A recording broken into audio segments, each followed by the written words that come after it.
El turno de la psicología y de aprender a superar los momentos difíciles, y para ello contamos como cada semana con Rafael Santandreu, autor de uno de los libros más vendidos en nuestro país, El arte de no amargarse la vida, un superéxito que sigue muy alto en las listas de los bestsellers en España. ¿Qué tal? Bienvenido de nuevo para todos lados, Rafael. Buenas tardes, muy bien. Bueno, hoy vienes a hablarnos de los traumas del pasado, sí, de cómo podemos superar situaciones que nos han dejado huella. Traumas como, por ejemplo, una separación. Sí, una separación abrupta, infancia difícil. Sigue tú. Sí, bueno, hay muchas personas hemos tenido o podemos haber tenido situaciones traumáticas. Un accidente de coche, ¿no? Mucha gente, el 20% de las personas que tienen un accidente de coche, luego le cogen miedo a conducir y dejan de conducir. Por lo tanto, esos son traumas, ¿no? Hay diferentes tipos. Entonces nosotros hemos de aprender a lidiar con ellos, ¿no? Eso es un tema de la psicología pues muy importante y que veremos cómo lo tratamos de una manera muy diferente a cómo se ha entendido hasta ahora. Pero tú de todas formas, Rafael, no estás muy de acuerdo, ¿no?, con esa psicología del trauma. ¿Qué es exactamente? Fíjate, yo estoy de acuerdo en que existen los traumas y que suceden, pero no estoy de acuerdo con lo que podríamos llamar la psicología del trauma. La psicología del trauma es, por ejemplo, el psicoanálisis, ¿no?, que piensa que tu vida ha de estar determinada por un trauma, por algo que te pasó y que es súper difícil cambiarlo, entonces que hay que ir al pasado a investigarlo, a revisarlo, a procesarlo de una manera muy difícil para superarlo.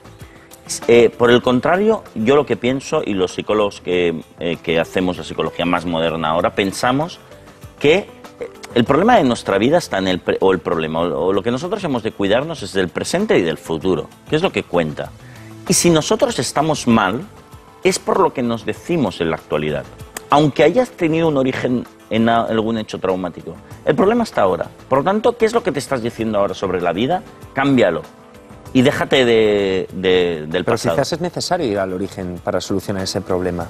Yo creo que no, porque fíjate, esto es un poco, yo pongo el símil de llevar el coche al mecánico, ¿no? Tú imagínate, Juanjo, que llevas el coche al mecánico y que lo dejas allí y el tipo te dice, bueno, mira, déjame el coche aquí 5 años porque he de investigar y te voy a hacer un montón de preguntas, ¿eh? ¿Por dónde has conducido? ¿Cómo has conducido? ¿Si has ido por carreteras de tierra y tal? Cuando acabemos de hacer esa investigación, para lo cual tardaré 5 años, te podré arreglar el coche.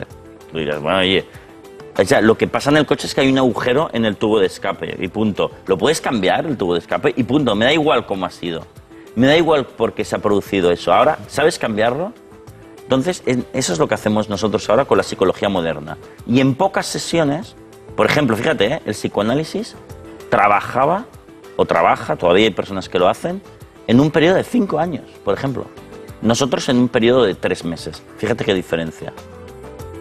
Bueno, es un poco rápido, 3 meses. Pues te aseguro que se puede hacer. Se puede hacer, de acuerdo. Entonces, no hay que tirar atrás, hay que mirar hacia adelante. Eso es muy positivo, pero ¿cómo se hace?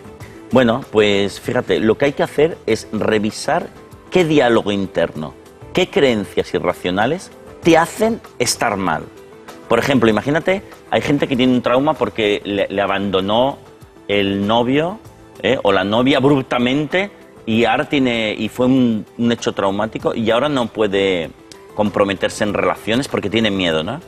Bueno, el problema es lo que se está diciendo ahora con respecto a las relaciones. Por ejemplo, se puede decir, los hombres no son de fiar, el amor es muy peligroso porque entonces lo puedes pasar muy mal. Entonces nosotros lo que revisamos es lo que te estás diciendo hoy. Vale que el origen fue en eso, pero me da igual. El problema es lo que te estás diciendo ahora. Y revertimos eso. Lo que le enseñaremos que eso en realidad no se ajusta a la realidad. Vale, existen algunos peligros en el amor, pero son pequeños. Porque en realidad, bueno, te han dejado, pero no es el fin del mundo. Por lo tanto, lo que hay que combatir es esa visión terribilizadora de la vida que te ha dejado el trauma. Sí, pero ¿qué me dices de los traumas sexuales? Abusos, son palabras mayores quizás, ¿no? Mira, yo considero que sí, que es uno de los grandes temas de los traumas, ¿no? Un trauma como un abuso infantil, sí, es algo, si quieres, muy desagradable. Pero verlo como algo totalmente terrible, horroroso, que te delimita toda la vida, no te va a hacer ningún bien. Y esa visión, en ese matiz, está la salud mental y está la capacidad de superar un problema. Entonces, mucho cuidado con lo que nos decimos acerca de lo que ha pasado y cuál es mi situación actual. Incluso en esos casos. Porque no me va a servir de nada terribilizar incluso sobre eso. Pero claro, son actos delictivos, ¿no? Sí, estoy de acuerdo. Son actos delictivos, hay que perseguirlos por la ley, etcétera, etcétera.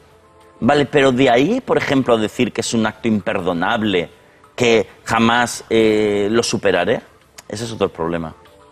Fíjate que la salud mental está hecha de matices y esos matices son muy importantes. Pero fíjate, una vez más, es lo que nos decimos acerca de lo que me ha sucedido y de la situación actual. Hablando de este tipo de traumas, tú te refieres a otro modelo que utilizas, que es el de Epicteto. Sí, sí, claro, es un modelo que nos podemos fijar. Por ejemplo, cuando me hablan de los traumas muy fuertes, ¿no? Epicteto es uno de nuestros primeros maestros, ¿no? Para los psicólogos. Y Epicteto era un filósofo del siglo I de nuestra era. Vivió en Roma. Él nació esclavo y fue esclavo durante mucho tiempo de su vida. Hasta que en un momento dado consiguió estudiar filosofía, se hizo uno de los más importantes filósofos de su época y consiguió la libertad y puso una escuela. Pues ni siquiera Epicteto terribilizaba, se decía que es terrible su situación, siendo esclavo. Fíjate qué buen modelo es para nosotros. Pues oye, hasta que no esté en una situación similar, como mínimo no voy a terribilizar. Bueno, también hay muchas personas que se creen traumadas por el trato que han recibido de sus padres o por la educación que han recibido de sus padres, ¿no? Sí, claro, esto es muy común, ¿no? Hay personas que llevan ese trauma encima, es que mis padres me trataron mal o yo esto no lo he superado. Y esta gran parte del psicoanálisis, el psicoanálisis una vez más es un poco culpable de esta ideología, ¿no? Mira, yo por mi experiencia, vale que también hay familias muy disfuncionales, es verdad, pero la mayor parte de las familias, bueno, tienen fallos. No existen los padres perfectos. Y eso no tiene por qué dejar un trauma a nadie, ¿sabes? Lo que pasa es que si tú te dices a ti mismo, bueno, yo tuve un padre que fue ausente o que no me trató bien en tal sector, eso es terrible y no lo puedo resistir, no lo puedo aguantar. Entonces, yo creo que una cosa que le tendríamos que enseñar a los padres y también a esas personas que se creen traumadas por su infancia, es que hay que decirles que los chavales no necesitan una familia perfecta, necesitan una familia regular y precisamente las dificultades les van a hacerse personas fuertes.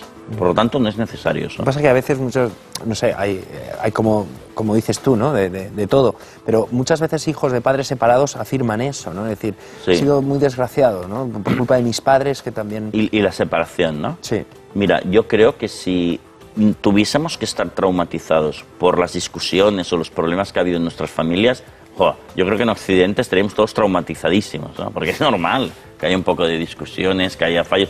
Que los padres se separen no me parece ningún drama. No sé, compararlo con yo qué sé, con el drama de una guerra. Oye, un poco de calma. Nosotros hablamos mucho de terribilizar, que por cierto hemos traído aquí esta pizarra que hablamos de la línea de evaluación de las cosas de la vida. Yo digo que los seres humanos tenemos como una regla en la que vamos por la vida midiendo lo que nos sucede, cómo es de malo, ¿no? Y esta línea podría ir desde normal, que sería, bueno, no me afecta, a un poco malo, malo, muy malo o terrible, o un poco bueno, muy bueno, o genial al final, ¿no? Si nosotros nos decimos continuamente que lo que me ha pasado de malo es terrible, es el fin del mundo, mis emociones van a ser así, van a ser exageradas. Las personas más fuertes y más saludables, por ejemplo, mencionábamos a Epicteto, no se dicen a sí mismos que nada es terrible o sería terrible en su vida. Esto es la gran solución para cualquier trauma que podrías tener, porque lo deshaces. Y esto es un ejercicio mental fundamental que tenemos que aplicar si queremos llegar a ser personas fuertes. Claro, en tu libro mencionas también un estudio que llevó a cabo la BBC, ¿no? Así, hay un estudio muy bueno, muy famoso entre los psicólogos que llevó a cabo la BBC con una facultad de psicología británica, en la que estudiaron la niñez de un conjunto de niños, y algunos tenían padres muy funcionales, familias maravillosas y tal, y otros no. Y luego fue muy interesante porque 20 años después siguieron a esos niños ya como adultos, a ver a dónde habían llegado, cómo eran sus vidas. y llegaron a la curiosa conclusión de que los chavales que habían tenido vidas e infancias no tan fáciles se habían convertido en adultos serenos, fuertes y muy poco neuróticos. En cambio, los que lo habían tenido todo muy bien se habían convertido en adultos más débiles a nivel emocional, porque no se habían tenido que enfrentar a dificultades. Por lo tanto, fíjate, lo que hablamos antes de, claro, a veces nos traumamos nosotros diciendo que mi infancia fue muy mala. Bueno, hubo dificultades, pero no fue tan mala. Bueno, el arte de no amargarse la vida, que es lo que nos cuenta cada semana Rafael Santandreu. Hemos tratado un poco por encima los traumas y eso es lo que nos has contado. Muchísimas gracias, tomamos nota. Muchas gracias a vosotros, un placer. Gracias.